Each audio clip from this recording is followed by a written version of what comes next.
Ecuador, a pesar de ser un país rico en biodiversidad, cultural y diverso en muchos aspectos, este también posee en su historial, hechos atroces desde su independencia en 1822. En este video haremos un viaje en el tiempo, para recopilar cada uno de estos eventos que conmocionaron al Ecuador. Para esto usaremos el iceberg. Para los que no entienden cómo va la temática de este video, primero abarcaré los hechos más conocidos, en el nivel 1 y mientras más abajo esté el nivel de los hechos, serán más secretos y poco conocidos. Nivel 1. Efraín Ruales, fue un actor, modelo, músico y presentador de televisión ecuatoriano, conocido por sus participaciones en Solteros sin Compromiso, Así Pasa, entre otras series de televisión. Su carrera iba en ascenso, al igual que sus proyectos tanto personales como profesionales, hasta que el 27 de enero del 2021 fue asesinado cuando salía en su vehículo de un gimnasio del norte de Guayaquil. Los involucrados en este hecho delictivo, fueron sicarios a los cuales fueron contratados para asesinar al presentador de televisión. Afortunadamente la policía pudo arrestar a los involucrados días después del hecho, los cuales eran jóvenes. Álvaro C., quien fue detenido el 3 de marzo en Río Verde, Esmeraldas, acusado por el crimen del conductor, y aceptó que fue él quien jaló el gatillo el 27 de enero en la avenida Guillermo Cubillo, alias Alvarito, detalla que 3 días antes, ya le habían dado seguimiento al artista y fue entonces que planearon cuál sería el momento justo en que lo asustarían, pues de acuerdo a su versión no querían atentar contra su humanidad. La fiscalía indica que, según las versiones, el jefe de los Lagartos contrató a los 3 jóvenes que ejecutaron el crimen cuando Efraín Ruales salía del gimnasio. El fiscal del caso, Víctor González, dijo que en el expediente tienen las pericias del arma usada para matar a Ruales, del vehículo robado en el que se movilizaban los sicarios, indicios balísticos, rutas de escape y pericias de celulares. Un caso que, sin duda no solo conmocionó al Ecuador, sino en otras partes también. Fernando Villavicencio, fue un periodista y político ecuatoriano. Fue un candidato a la presidencia, y estructuró su campaña alrededor de la lucha contra las mafias y el narcotráfico. Días atrás, el candidato dijo que había sido amenazado de muerte por uno de los capos del cartel de Sinaloa, al que llamó Fito. Esto confirma que nuestra propuesta de campaña afecta gravemente a estas estructuras criminales. No les tengo miedo, dijo entonces, hasta que fue asesinado por sicarios el 9 de agosto de 2023, cuando salía de un mitin político en un colegio al norte de Quito, la capital ecuatoriana. A poco más de una semana de las elecciones generales, y en medio de una ola de violencia que afecta diversas partes del país.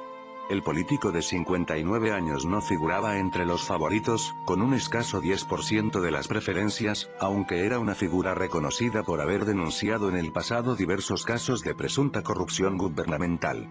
La fiscalía expuso las pruebas para vincular a Carlos A., alias el Invisible, como el autor mediato del magnicidio que fue planificado desde la cárcel de Cotopaxi. La operación del crimen pasó a manos del Invisible, que se encontraba recluido en Cotopaxi y que contrataba a sicarios colombianos, entre esos Joan Castillo, alias Hito. En la audiencia, la fiscal que lleva el caso leyó la declaración del testigo, donde se revelaron los motivos del crimen.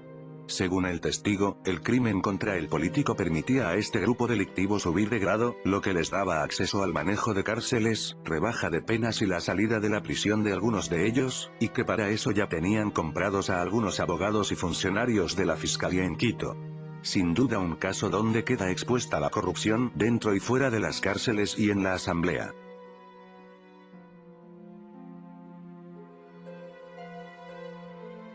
El secuestro televisivo, este acontecimiento fue un caso sorpresivo para todos los ecuatorianos, ya que nunca se había dado un caso de esta magnitud. Pues se trataba de un secuestro al canal de TC Televisión, en Guayaquil. Las impactantes imágenes de lo ocurrido, transmitidas en vivo al mediodía del martes 9 de enero, cuando los delincuentes encañonaron al personal de seguridad del canal e ingresaron al estudio donde se realizaba el programa, evidencian el terror que se vivió. Los encapuchados irrumpieron en el lugar mientras se transmitía en vivo un programa de noticias y dispararon en varias ocasiones para amedrentar a los trabajadores, quienes alertaron por redes sociales de lo que estaba sucediendo.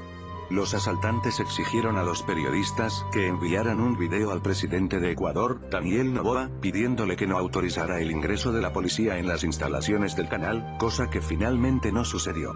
Afortunadamente, horas después la policía pudo detener a los delincuentes. Los detenidos al parecer pertenecen a la banda criminal Los Tiguerones, detalló el jefe de la policía. Si tenemos en cuenta que en ese momento había personas retenidas, que eran rehenes, si se hubiera dado un disparo o la explosión de algún artefacto, estaríamos hablando de otro escenario, de una tragedia.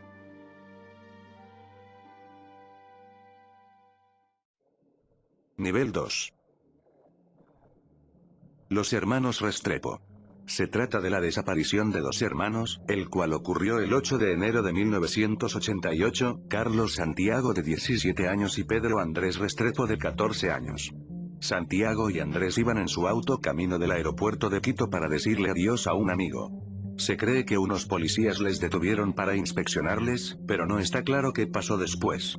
La policía presentó diferentes versiones, que más tarde serían descartadas. Según una de ellas, los adolescentes murieron en un accidente de tráfico. La ecuatoriana María Fernanda Restrepo tenía 10 años cuando sus hermanos, Santiago y Andrés, desaparecieron en Quito. Los dos adolescentes, cuidaban de ella durante las vacaciones de sus padres. El 8 de enero de 1988, la llevaron al colegio y le dijeron que la recogerían de una fiesta esa tarde. Pero Restrepo nunca volvió a verlos.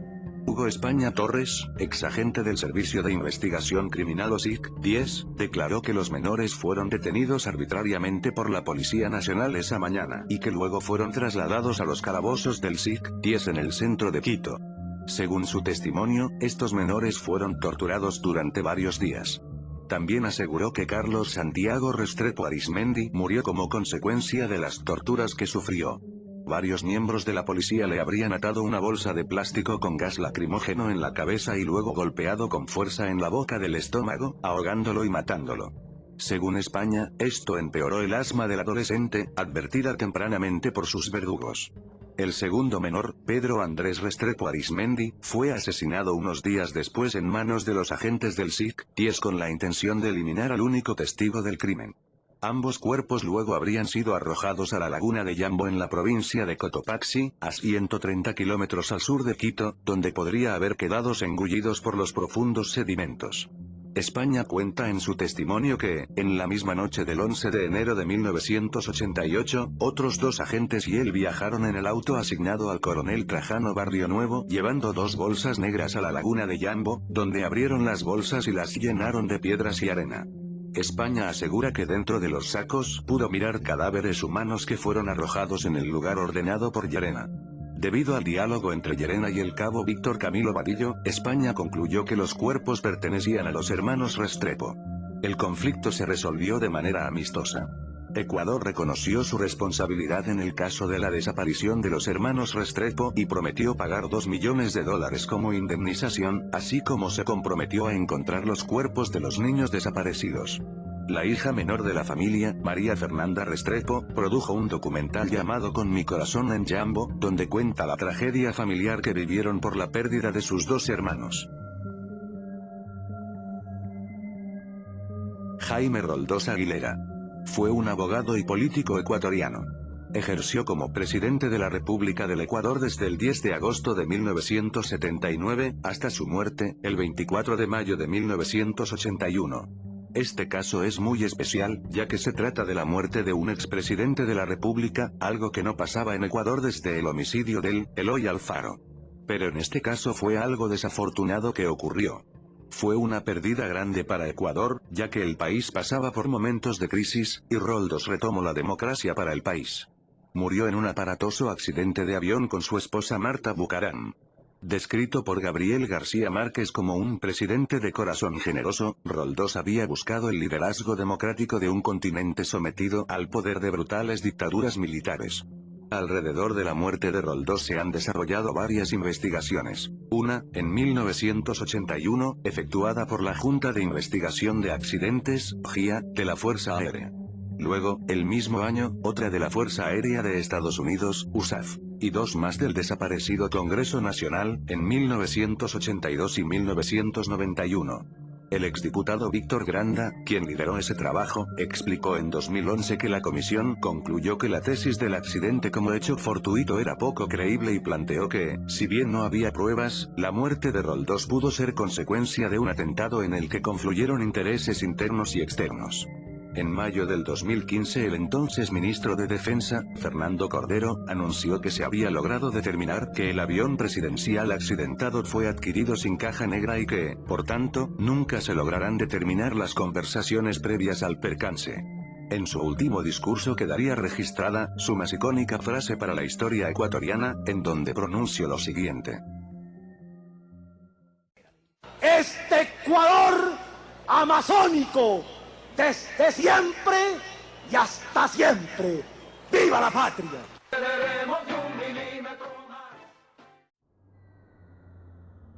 María Belén Bernal fue una abogada que fue asesinada por su esposo, el cual era un miembro de la Policía Nacional.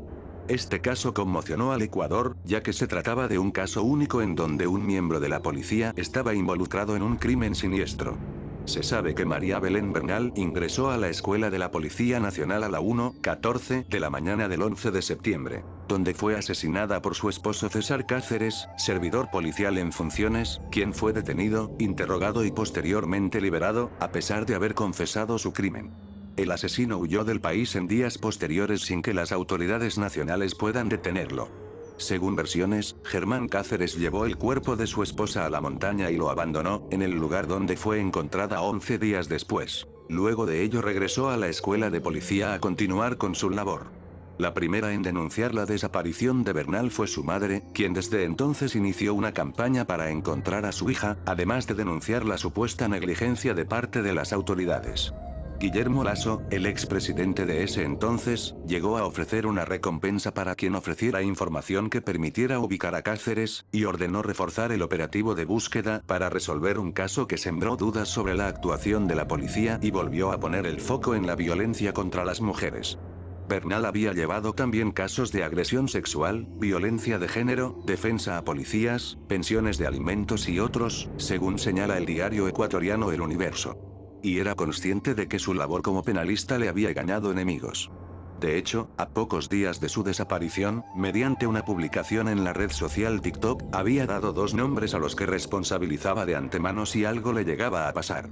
Sin embargo, tan pronto se conoció su desaparición, la Fiscalía ecuatoriana descartó los 2 nombres que ella había señalado en el video, después de que estableció que el principal sospechoso en el caso era su esposo, el teniente Cáceres. Su cuerpo fue encontrado en el Cerro Casitagua en Quito. Existe un registro de audio, donde se puede escuchar a Bernal pidiendo ayuda, pero ningún miembro de la policía la fue a socorrer. Este audio es muy sensible, por lo que solo lo pondré unos minutos.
Nivel 3. El niño del terror. Juan Fernando Hermosa, fue un joven que vivía en Quito y es recordado como el asesino en serie más joven del Ecuador. Tenía 15 años y ya le había arrebatado la vida a al menos 20 personas. Cuando Olivo Hermosa Fonseca y Zoila Amada Suárez adoptaron a Juan Fernando, nunca se imaginarían cuál sería el destino de su nuevo hijo. Aunque nació en la provincia costera de Los Ríos, el 28 de febrero de 1976, Juan Fernando Hermosa creció en Quito, en un barrio al norte de la capital. Juan Fernando Hermosa era de contextura delgada, parecía un joven como cualquier otro, pero sus ojos, según narran las crónicas de la época, eran saltones y su mirada albergaba misterio.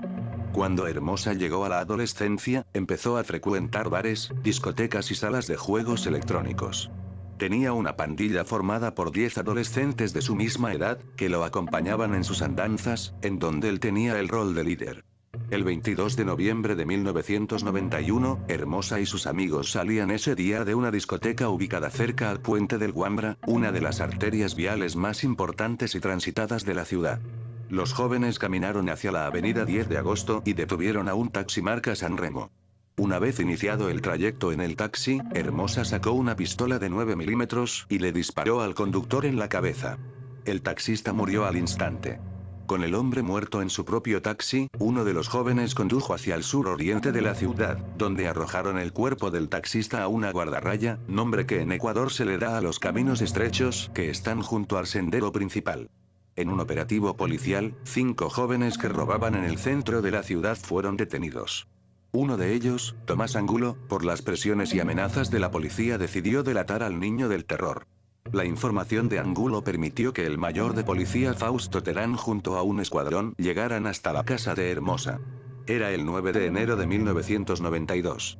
Los policías entraron a la supuesta habitación del menor por un tragaluz ubicado en el techo. Sin embargo, quien yacía en la cama era su madre. Hermosa advirtió la presencia de los agentes y con su arma empezó a disparar. El intercambio de balas con la policía provocó que la madre de Hermosa muriera en el enfrentamiento. Además, en medio de la balacera, el niño del terror arrojó una granada a los policías que lo enfrentaron. El enfrentamiento, que duró apenas 15 minutos, terminó con la captura de Hermosa. Cuando lo llevaron a la cárcel, dijo sus primeras palabras: "Quiero dejar en claro que mi nombre es Juan Fernando Hermosa Suárez y que el 28 de febrero cumplo 16 años. En sus testimonios dijo lo siguiente: sacaba mi arma, me encañonaba al señor, le decía que no se moviera. El señor no se quedaba quieto. ¿Qué sacaba? El arma. ¿Sacaba mi arma? Le encañonaba al señor.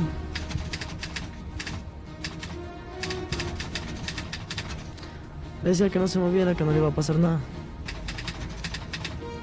Por el cual el señor no hacía caso y se regresaba con...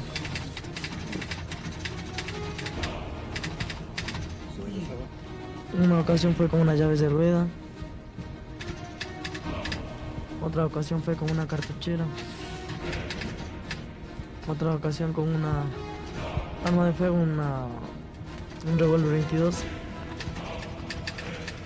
¿A cuál carajo, pues? ¿A cuál carajo? A quien quiera. ¿A cuál carajo? A mí me está atentando contra mi honor, señor. Usted está presionando, señor. Que me ensucia a mí. Yo soy muy honesto, carajo. Es toda la verdad y como dicen mis compañeros, yo asesiné, yo maté.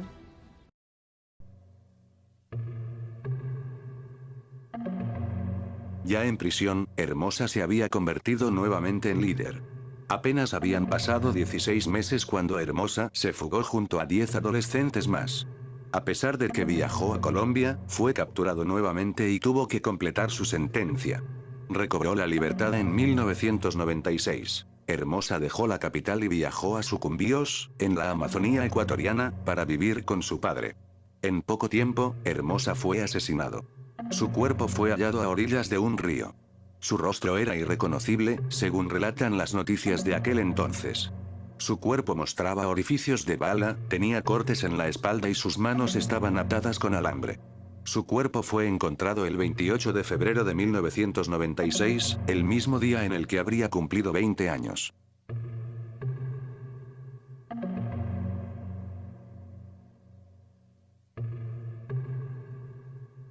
Periodistas del comercio asesinados. Fue un secuestro y asesinato de miembros del equipo periodístico del diario El Comercio. Fue una acción violenta ocurrida en marzo de 2018 en la frontera norte de Ecuador. Para los primeros meses del año 2018, en la frontera entre Ecuador y Colombia, se vivió una fuerte escalada de acciones violentas. Bombas y hostigamientos contra militares, así como ataques a la población civil, habían sido la noticia semanal en esa zona. Un lunes 26 de marzo, el periodista Javier Ortega y Paul Rivas, un veterano fotógrafo del diario El Comercio, lo acompañaría y el conductor sería Efraín Segarra, salieron de madrugada. A las 9 de la mañana, aproximadamente cruzaron el control militar camino de la población de Mataje, en la frontera, una zona víctima de hostigamientos y que para entonces era muy peligrosa. No hasta 2 días después, cuando ya el periódico y los familiares alertaban de su desaparición, que el ministro del Interior de Ecuador informó que el equipo periodístico había sido secuestrado.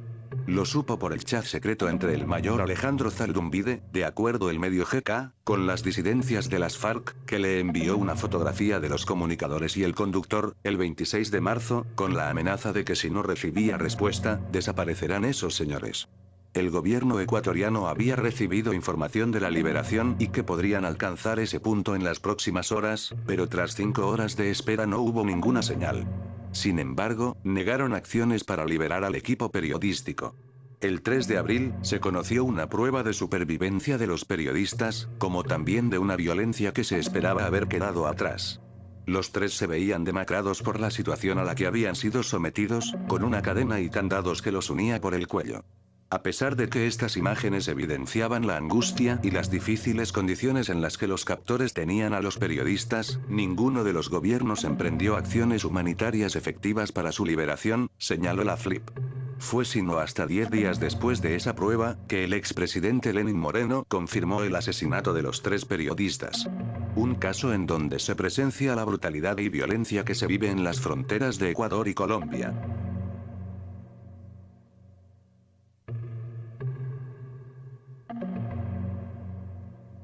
El monstruo de los Andes. Pedro Alonso López, también conocido como el monstruo de los Andes, es un asesino en serie colombiano que, tras su captura en 1980, confesó el asesinato de más de 300 niñas y jóvenes en Colombia, Ecuador y Perú. Es uno de los 3 hombres que más personas ha matado con sus propias manos en todo el mundo durante el siglo XX. El monstruo de los Andes decía que quería arrebatarles la inocencia a sus víctimas, así como le había sucedido a él, cuya vida estuvo marcada por el sexo, los abusos y la violencia. En 1969 cometió un delito de robo de accesorios que lo llevó a la cárcel donde nuevamente fue violado por 3 reclusos. Este hecho fue decisivo en su vida porque degolló a sus victimarios y después decidió desagraviarse a través del asesinato y violación de niñas que capturaba, en sus términos, por tener mirada inocente. En 1980, el desbordamiento de un río en Ambato, en Ecuador, reveló la existencia de cuerpos de niñas enterrados en los márgenes fluviales y correspondientes con víctimas denunciadas como desaparecidas. Durante los días del desbordamiento fue atacada una mujer llamada Carvina Poveda y su hija de 12 años. Ante los gritos de la madre, los transeúntes y comerciantes la asistieron en la agresión y capturaron a Pedro Alonso López, que después confesó ante un sacerdote que fue el responsable de la violación y el asesinato de las niñas cuyos cuerpos fueron encontrados con el desbordamiento, así como de incontables casos en Colombia, Perú y el resto del Ecuador. Pedro Alonso López estuvo preso en Ecuador, donde lo condenaron a la que en ese entonces la pena máxima era de 16 años. En 1994 fue extraditado a Colombia donde fue recluido en un hospital psiquiátrico. En 1998 fue declarado sano y fue liberado. Sus confesiones son muy perturbadoras y estremecedoras, ya que narraba con detalle sus acciones. Entre las confesiones del monstruo de los Andes, este cuenta que de las niñas que asesinó prefería a las ecuatorianas porque eran más confiadas e inocentes, pues no sospechaban de él. También el asesino confesó que enterraba a sus víctimas en grupos de 3 o 4 para poder visitarlas después. Para él las niñas que violaba y asesinaba a sangre fría eran sus muñecas, con las que incluso conversaba, pero al darse cuenta de que ellas no se movían, dijo, me aburría e iba a buscar nuevas niñas.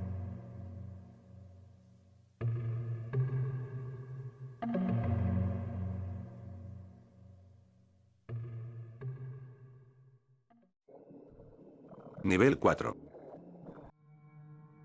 El asesinato de Antonio José de Sucre. Fue un militar, político, diplomático, libertador y estratega venezolano, prócer de la independencia de América del Sur. A mediados de 1829, sintiéndose ya cansado de tanto luchar, enfermo y sufriendo el abandono y la traición de aquellos a quienes había dado la libertad, Simón Bolívar escribió desde Popayán una carta al general Juan José Flores, en Quito, para anunciarle su deseo de separarse del mando de Colombia, destacando además en ella que probablemente será el general Sucre mi sucesor. Sucre, desde Bogotá hacia Quito. Sucre trataría que la Gran Colombia subsista al menos de la unión de Nueva Granada y Ecuador. Inmediatamente y en cumplimiento de esa misión, Sucre partió a caballo por la vía Neiva, Popayán y Pasto.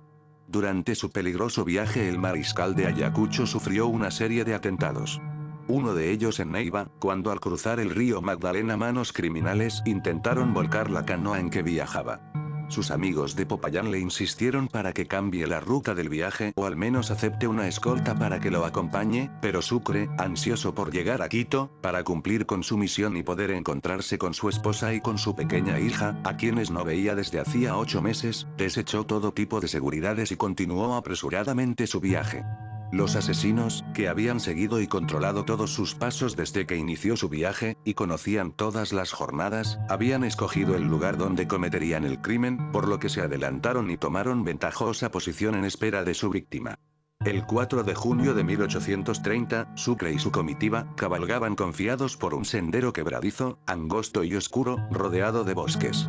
Era un poco más de las 8 de la mañana cuando los asesinos, puestos al acecho, los miraban acercar por entre el tupido follaje del bosque. De pronto, uno de ellos disparó y su bala golpeó el pecho del mariscal. En ese momento, el resto de los asesinos abrió también fuego, acertándole en la cabeza y el cuerpo. Sucre cayó al suelo mortalmente herido y pocos momentos después moría al tiempo que la comitiva huía despavorida. Nunca se pudo descubrir ni demostrar quiénes fueron los autores intelectuales del crimen. En el año 1906 se publicó en Quito una edición del libro de M. A. González intitulado El asesinato del gran mariscal de Ayacucho, en que el autor acusa en forma directa al general Juan José Flores aduciendo varios argumentos y, en especial, una carta dirigida por este, el 16 de mayo de 1830, 19 días antes del asesinato, al general Agustín Gamarra, en la que le comunica el asesinato de Sucre, con la particularidad de que en forma exacta hace alusión al mismo sector en que efectivamente se perpetró. He aquí la parte alusiva al respecto. No tiene otro objeto la presente, que participar a usted la muerte desastrosa del general Sucre, acaecida hacía apenas 10 días en la provincia de Los Pastos, no se dan detalles. Pero por lo poco que ha logrado averiguarse, parece que cerca de un punto llamado La Venta, en las montañas de Berruecos, tiraron los asesinos a mansalva y sobre seguro sobre la víctima. Si Sucre hubiera llegado a Quito, probablemente, Ecuador y Colombia serían un solo país.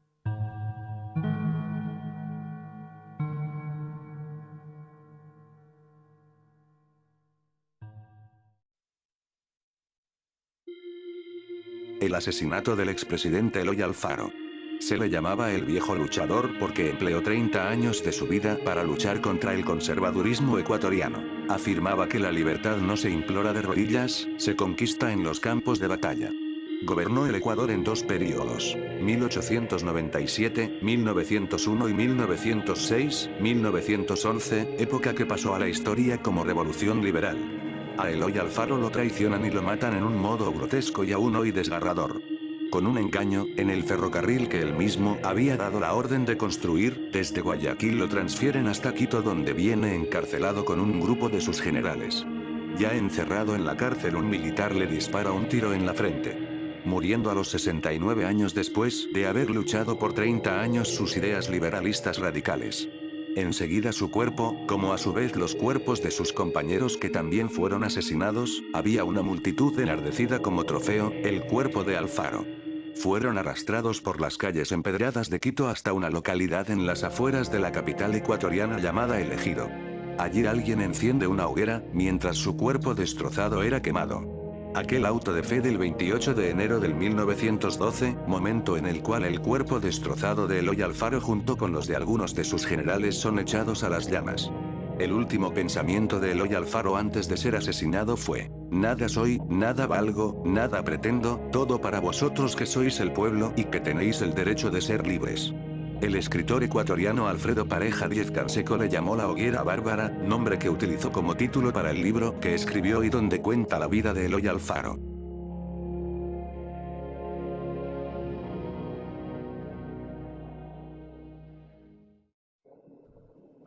Nivel 5. La masacre del 2 de agosto de 1810. El motín que terminó en una masacre, donde fueron asesinados valerosos quiteños por fuerzas realistas en represalia de que el pueblo sublevado asaltó a 2 cuarteles y una cárcel en función de liberar a los prisioneros que habían participado el año anterior en la primera Junta de Gobierno Autónomo de Quito.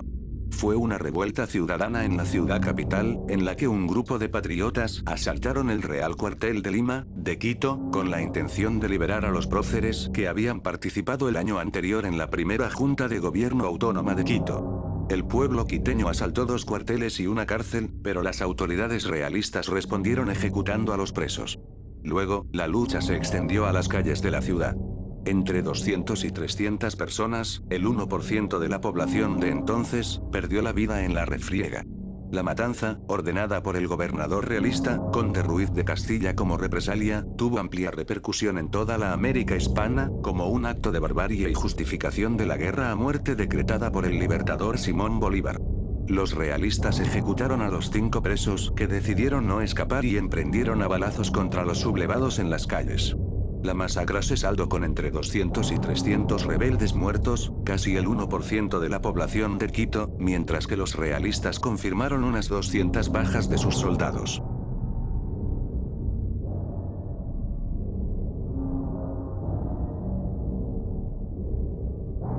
El asesinato del expresidente Gabriel García Moreno.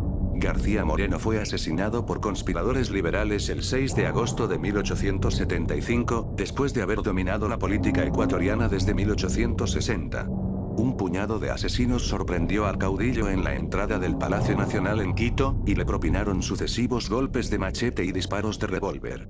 García Moreno murió frente al palacio. Luego, su cadáver fue conducido a una sala en la catedral, donde el médico francés Esteban Gairaud administró la autopsia.